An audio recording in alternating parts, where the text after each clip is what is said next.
보면 취약계층이 특히 이런 고용이 어려운 상황이 되면 고통을 많이 겪는 걸로 이렇게 알게 됐고요. 이걸 계기로 해서 대통령께서도 전국민 고용안정 보험 제도가 확대될 수 있도록 이렇게 방향을 잡고 추진하고 있지 않습니까? 예. 지금 고용노동부에서 전국민 고용안정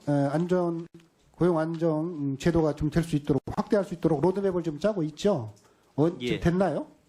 오늘 연말까지 로드맵을 작성하는 것으로 이렇게 추진을 하고 있습니다. 그런데 그 중에서 특히 그 특수고용과 관련해 가지고 요즘 그 대리운전 노동조합 관계자들이 한번 저를 찾아와서 뵌 적이 있는데요. 예. 그분들의 경우에는 그 산재 관련해서는 되고 있는데 고용노동과 관련해서는 정부에서 대상이 아니다 이렇게 얘기를 하고 있으면서 조속하게 그 대리운전의 경우에도 고용보험 적용 대상이 될 수 있도록 요청을 하고 있던데 그 부분에 대한 계획은 어떻습니까? 저희가 지금 입법 예고 중에 있는 고용보험법 개정안에 따르면은 특고에 대해서는 당연 적용 대상으로 하되 적용되는 직종에 대해서는 시행령으로 적용하도록 하고 이렇게 위임하는 형태입니다. 그래서 그 직종을 정하는 거에 따라서 적용 범위가 이렇게 늘어가는 형태인데 저희가 지금 계획상으로는 산재보험에 적용되고 있는 직종에 대해서는 내년에 1차적으로 적용할 계획을 가지고 있습니다. 그래서 대리운전 기사 같은 경우에는 지금 현재 산재보험이 적용되는 특고이기 때문에 1차적으로 적용 대상이 되는 특고에 들어갑니다. 에서 좀 질의 좀 드리겠습니다. 지금 그 2025년도까지 특고 산재보험 가입자를 10만 6천 명 플러스 알파로 이렇게 말씀하셨는데 그때 장관님께서 답변을 하실 때 특수고용 노동자들을 210만 명까지로 볼 수 있다. 이렇게 했는데 그렇습니다. 지금 현재 이제 특고 노동자들 중에서 산재보험에 등록한 종사자가 50만 명이고 적용하신 분들이 8만 명이잖아요. 이제 표 보시듯이 대리운전 기사가 그 노동자 측에서는 한 20만 명 정도 된다 이렇게 추정을 하고 있어요.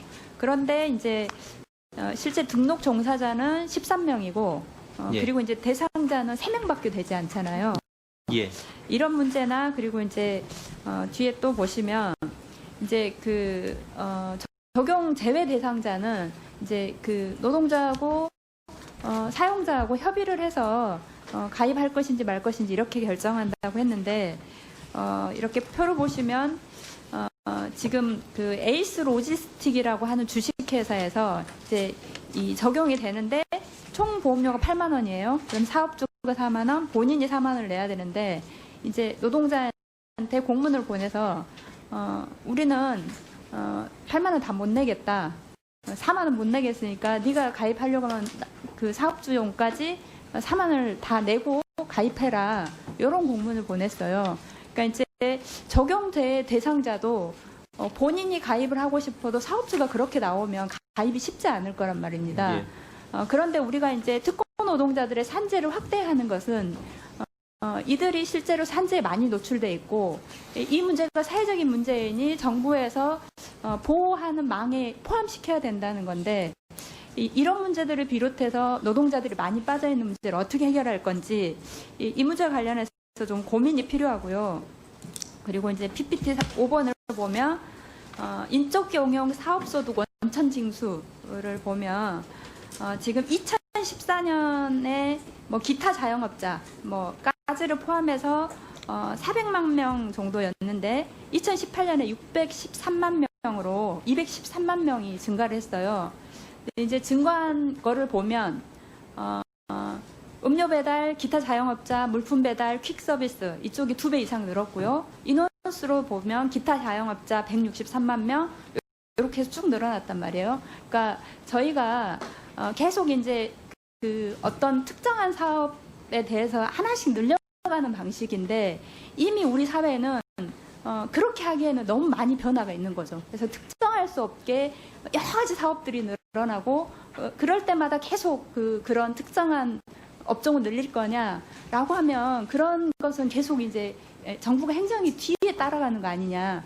그런 면에서 이제 사회 안전망을 강화한다고 하면 두 가지잖아. 지금 이제 하고 있는 게 정부민 고용보험, 그리고 이제 적어도 산업재해와 관련한 것은 뭐 안전망을 갖추겠다라고 하면 아예 좀 더 포괄해서 이들을 한꺼번에 그 포함할 수 있는 방안들을 좀 더 적극적으로 찾아야 되고, 그리고 적어도 보호를 해야 된다고 하는 필요성이 있는데 그 필요성과 관련해서 죄된 사람이 너무 많다고 하면 그들을 포함시킬 수 있는 방법은 뭔지와 관련해서 좀 더 적극적인 그 방안들을 찾아봐야 된다고 봅니다. 그래서 혹시 대안이 뭐가 있는지 좀 말씀해 주십시오. 예, 전체 한 3가지 질문하셨습니다. 우선 대리운전 기사가 실제로 산재보험에 가입된 사람 수가 굉장히 적은 현상인데요. 이것은 여러 가지 원인이 있겠습니다만 여기가 대표적인 플랫폼 직종이다 보니까 현행 산재보험법의 경우에는 노무 전속성, 그러니까 전속성을 요구하고 있는데 그 요건을 충족하지 못하는 분들이 많으신 것 같습니다. 그래서 이 플랫폼 노동에 대해서는 플랫폼 노동에 대한 산재보험 제도에 대한 그 좀 고민이 필요한 거인 것 같고, 현재 산재보험법에서 특고의 전속성 기준을 어떻게 고쳐갈 것인지, 또 보험용 부가징수 체계를 어떻게 지금 고쳐가야 될 것인지에 대한 논의를 노사단체 간의 노사정 협의를 통해서 좀 많이 논의하고 있다라는 말씀을 우선 드리겠습니다. 두 번째는 지금 특고의 산재보험 적용과 관련해서 적용제외 신청 제도가 있는데, 적용제외 신청이 원래는 특고분들이 자발적인 적용제외 신청을 전제로 해서 만들어졌습니다만 그렇지 않은 경우도 많이 있는 것 같습니다. 그래서 이 부분에 대해서는 산재보험법 개정을 통해서 적용 제외 신청 사유를 제한하는 법 개정을 저희가 추진을 하고 있습니다. 그래서 국회 논의 과정에서 이 부분에 대해서 좀 의원님께서 적극적으로 좀 지원해 주십사 하는 말씀 부탁을 좀 드리겠습니다. 네, 세 번째로는 인적용역 사업소득 원천징수 관련을 말씀하셨습니다. 이 부분에 대해서는 저희도 특고분들에 대해서 고용보험을 적용할 때 가장 중요한 지금 그 정보라고 생각을 하고 있습니다. 다만 지금 현재 국세청에서 하고 있는 인적용역 사업소 원천 징수를 하고 있는 직종이 한 30개 정도 직종이 있는데, 저희 노동 파트에서 노동 분야에서 대표적인 특고 직종이라고 저기 생각하고 있는 직종하고 좀 이렇게 일치하지 않습니다. 그래서 우선 저희도 금년 하반기에 관계부처하고 TF를 만들어가지고 이 부분에 대해서 서로 직종도 일치시키고 여기서 있는 원천징수 정보를 우리 사회보험, 그러니까 근로복지공단에서 공유할 수 있는 이런 체제를 좀 만들어 가면은 고용보험을 적용할 때 훨씬 쉽게 접근할 수 있을 거라고 지금 생각해서 그런 방향으로 지금 검토하고 노력하도록 하겠습니다. 실제로 앞으로 이런 직종들이 많이 늘어날 거고, 그러면서 이제 사회 안전망에 이렇게 제외된 사람들이 많아질수록 국민 전체적으로 보면 이제 좀 불행해지고 훨씬 더 힘들게 살아가는 거잖아요. 그래서 저는 그런 문제와 관련해서 좀 더 선제적으로 촘촘하게 좀 제도를 좀 만들어서 계속 뒤에 따라가는 방식이 아니길 좀 바랍니다. 예, 알겠습니다. 네. 최근에 코로나19 사태 이후에 우리 전체 국민들께서 전국민 고용보험에 대한 관심이 매우 높아지셨어요. 해당되시는 분들도 마찬가지고 또 사회 안전망에 대한 그런 가치에 대해서 우리 국민들께서 하나하나 이제 짚어가고 있지 않나 싶습니다. 근데 이제 그러다 보니까 사각지대에 놓여 있는 특수 고용 노동자들에 대한 관심들이 사실 높고, 오늘 많은 의원님들께서 관련 질의를 좀 해주셨습니다. 예. 근데 이제 특수 고용직 등 그 비정형 노동자를 노동관계법의 포섭, 그러니까 노동자성을 인정하는 그런 방식이 아닌 그런 특례 규정을 통한 고용보험 적용이 좀 포괄적이고 보편적인 사회 안전망을 확보하는 데 걸림돌이 된다는 그런 지적들을 지금 표현하고 있거든요. 그 정부의 우리 입법 예고안에 따르면 계약 유무 및 계약 형태에 따라서 고용보험 적용 여부가 달라질 수 있는데 국가인권위원회나 그리고 한국노동연구원이 실태 조사 내용을 보면 특수고용직 3명 중 1명만이 계약서를 작성하는 게 현실이고 아까 질의에서도 나왔지만 관련해서도 이제 뭐 소득 기반으로 변경하는 거에 대한 고민들을 하고 계신 걸로 말씀을 해주셨는데요. 지난 2018년 그 7월에 있었던 고용보험위원회에서 전속성 여부로 고용보험 적용을 결정하는 것이 아닌 타인의 사업을 위해 노무를 제공하고 그 대가를 받아서 생활하는 모든 노무 제공자에게 고용보험을 적용하기로 의결한 바 있다고 하는데 이 내용이 맞습니까? 2018년 7월입니다. 정확하게 말씀드리면 그 당시에는 이제 전국민 고용보험까지의 개념은 아니었고요. 대답은요, 제가 다음 질문이랑 같이 합쳐서 대답을 같이 해주세요. 네. 예. 그래서 이제 그 2018년 고용보험위원회의 의결 내용과 이번 우리 정부에서 고용보호법 개정 입법 예고안의 내용이 크게 차이가 난다라고 그렇게 지적을 하고 있고 그 이유에 대해서 아마 같은 내용을 설명을 해주실 것 같은데요. 사실 특고를 시작으로 해서 이제 프리랜서, 자영업자 등 전국민 고용보험 제도를 완성해 나가야 되는 그런 시대적 과제가 우리들에게 있지 않겠습니까? 이러한 중요한 과제를 원활하게 완수하기 위해서는 이해 당사자와의 소통이 무엇보다도 중요하거든요. 그래서 그 이해 당사자들이 관련해서 이의 제기를 하고 있고 이것과 관련해서 또 우리가 또 응답을 해야 되지 않을까 그런 생각이 들어서 장관님께서 그 관련한 질문에 좀 답을 좀 주시기 바랍니다. 예. 첫 번째 질문하신 2018년도에 고용보험위원회에서 의결한 내용과 관련해서 말씀드리면 그것은 2017년도부터 고용보험 제도 개선 TF에서 논의한 내용을 가지고 의결이 되었습니다. 고용보험 제도 개선 TF의 그 당시에 논의한 내용은 당시 우리 정부의 국정과제인 특고에 대해서 고용보험을 적용한다 정도의 과제 범위를 갖고 논의를 사실은 했었고요. 그 대신에 산재보험에서 특고에 대해서 특례가입을 적용하고 있는 노무전속성이 있는 특고에 대해서만 한정하고 있는 것은 벗어나자라는 정도의 공감대를 가지고 했었습니다. 다만 그래서 이제 법 개정안에서는 노무전속성을 전제로 하고 있는 조건은 다 빼고 그 대신에 노무제공 계약이라는 형태를 도입을 하고 그 안에서 구체적인 보험의 적용 가능성, 그 다음에 보호 필요성, 그 다음에 사회적인 영향성, 뭐 이런 3가지 정도의 기준을 가지고 적용할 수 있는 직종을 정해간다. 그 대신에 확장 가능성을 열어놓고 법을 개정하자. 이제 이 정도의 논의가 있었고 그걸 토대로 해서 2018년도에 고용보험위원회에서 의결이 있었습니다.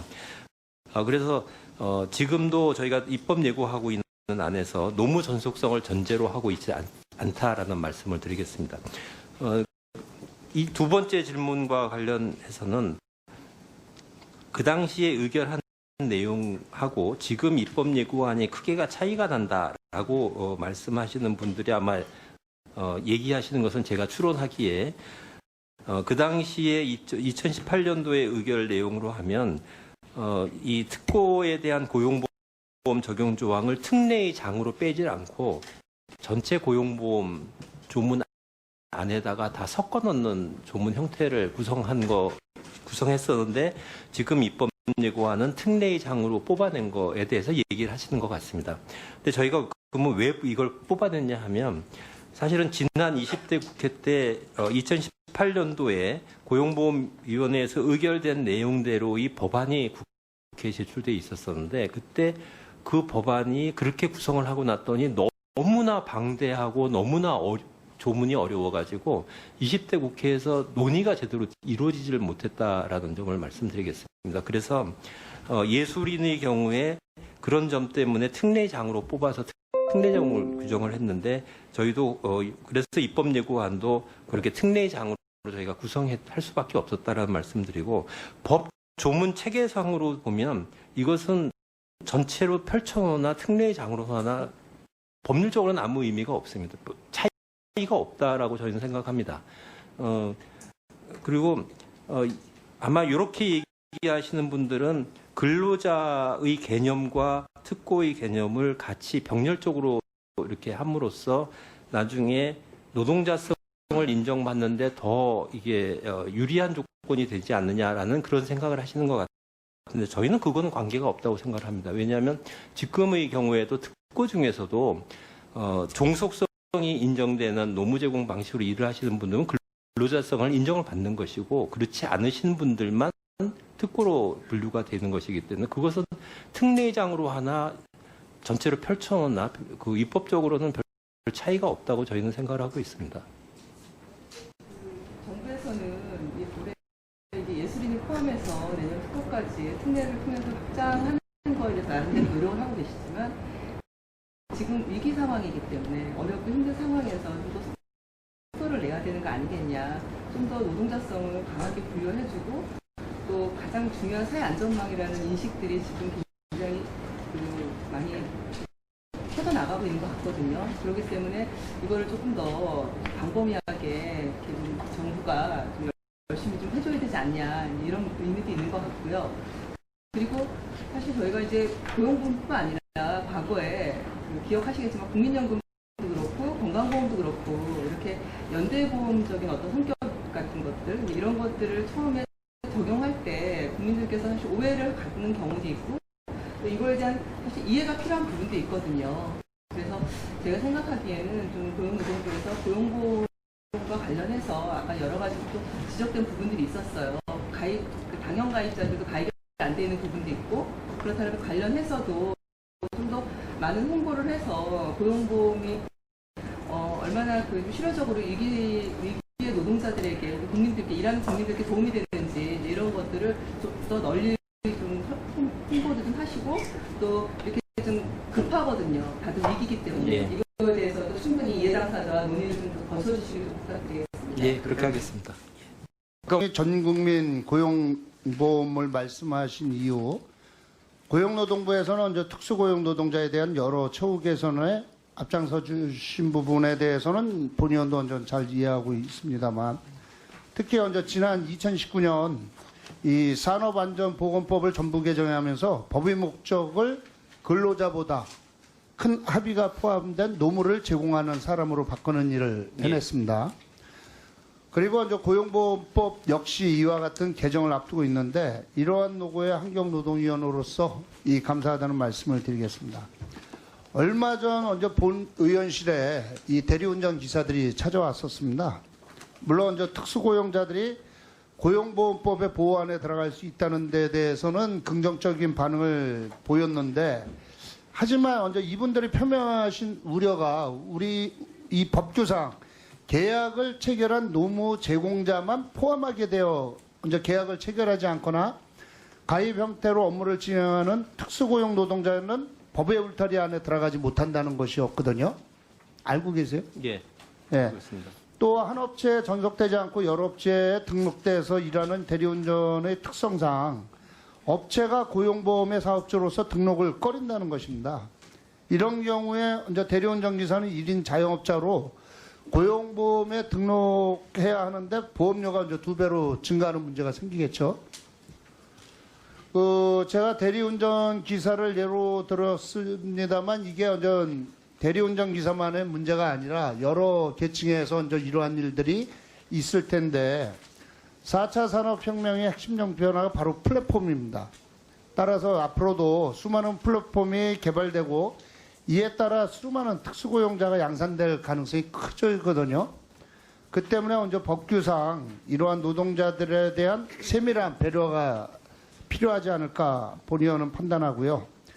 장관님께서 본의원이 앞서 말씀드린 사안을 포함해서 고용보험 개정안 시행 이후 특수고용자 고용보험 가입률을 높이기 위한 방안을 좀 강구하셔서 본의원실에 보내주시기 바라겠습니다. 예, 그렇게 하겠습니다. 네. 그리고 이제 대리운전 이 기사분들을 하고 상담하면서 이제 본의원이 생각한 것 중에 하나가 뭐냐면은 예를 들어서 이제 사용자가 5% 또 이제 이 노동자가 5% 정도를 어딘가 한 곳에 이 고용노동청이 됐던 어디가 됐던 또는 이거 플랫폼을 만드는 업체가 업체가 됐던 거기에 5%씩을 적립을 하면은 거기가 계약자가 되면 가능하지 않을까 그런 생각도 해봤으니까 그것도 검토해 주시기 바랍니다. 예, 알겠습니다. 저희가 특고분들에 대해서 고용보험을 계약을 할 때 현행 고용보험법은 사업주를 통해서 신고받는 제도가 되겠습니다. 현행 제도는 그렇기 때문에 일단 특고의 경우에도 그러니까 사용자에 대한 그러니까 사업주에 해당하는 계약이 상대방이 있는 경우를 상정해서 할 수밖에 없는 그런 구조적인 한계가 있습니다. 그래서 일단은 특고의 경우에도 노무제공 계약이라는 걸 설정하고 그 노무제공 계약에 대해서 고용보험이 적용되는 형태로 저희가 법안을 구성을 하고 있습니다. 이 경우에 노무제공 계약에 대해서는 그런 계약의 법률 관계가 형성될 수 있는 그런 것은 뭐 구두의 관계든지 간에 서면이든 구두이든지 아니면 등록의 경우도 아마 그런 계약으로 볼 수 있을 거라고 저희는 생각을 하고 있습니다. 일단 그렇게 접근을 하고요. 그 이외에 이런 노무제공 계약을 상정하기 어려운 그런 특고분들도 분명히 존재하기 때문에 그 부분에 대해서는 소득 확인 체계를 좀 정비를 하고 나서 소득 기반 형태로 고용보험 적용하는 방식을 좀 변경할 필요가 있습니다. 그래서 그것은 좀 그 다음 단계에 적용할 사안이라고 생각하는데요. 요 부분에 대해서 한번 정리를 해가지고 위원님께 한번 별도로 보고 드리도록 하겠습니다. 노무제공 계약자가 대리기사들 같은 건 사실은 다양하게 예. 업체가 있다 보니까 제공자가 없는 거죠. 예. 그렇기 때문에 이거에 대한 이 5%씩을 적립해서 어디 한 포스 업체라든지 선정하면은 그걸 적립해주면 가능하다고 생각합니다. 예, 그래서 이 플랫폼이 고용보험을 적용할 때 플랫폼이 어떤 역할을 할 것이냐 하는 부분에 대해서는 많은 검토가 좀 필요한 거인 것 같고 나중에 법 개정할 때도 국회 내에서 많은 논의가 필요한 거인 것 같습니다. 좀 함께 검토해 주셨으면 좋겠다는 내용 몇 가지 좀 먼저 말씀드리겠습니다. 대리운전과 관련해서 우리 존경하는 안호영 의원님, 임종성 의원님, 강은미 의원님 모두 뭐 여러 가지 관심을 기울여서 질문을 주셨는데 이제 지금 장관님 말씀대로 노무 전속성이나 계약과 관련된 내용들을 좀 풀어가는 과정에 있잖아요. 예. 제가 이제 대리운전과 관련해서 이제 가장 큰 플랫폼 사업자가 카카오잖아요. 예. 근데 지금 수수료를 한 20% 정도 받고 있어요. 그런데 초기 투자할 때는 뭐 수수료가 좀 많이 부담되지만 지금은 꽤 독점적 지위를 가지고 있기 때문에 이제 사실은 정당한 협상을 하면 수수료를 꽤 낮춰야 될 시점이에요. 근데 대리운전의 경우에는 대리운전 노조지를 이제 노조 필증을 받았기 때문에 협상을 할 건데 그러면 이제 20% 받고 있는 중에 일부를 좀 잘 조율하면 이건 좀 쉐어할 수가 있겠다. 그러면 그 부분에 대해서 사업자적인 지위를 부여받을 수 있는 여건도 될 수 있겠다. 이런 생각이 들어요. 그래서 제도적인 노력을 하시면서 또 한편에서는 임단협 과정에서 이런 그 사용자적인 지위를 확보하는 노력 함께 해줄 수 있도록 지도를 좀 해주셨으면 좋겠다. 이런 생각이 듭니다.